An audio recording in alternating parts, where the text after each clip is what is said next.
we go, recording. Hi, Dad.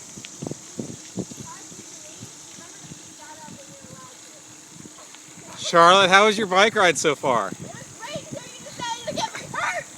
What happened, Charlotte? Oh, I don't know. Let's do a reenactment, shall we?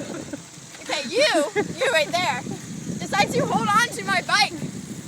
And then me, driving the bike, realizes that I'm no longer in control of the bike. You yank my bike away from me and I go tumbling. And then you call to your phone. Abby, is any of that true? Yeah. No. 100%. Watch out for the pedestrian! This is a bad idea. Come up beside me, girls.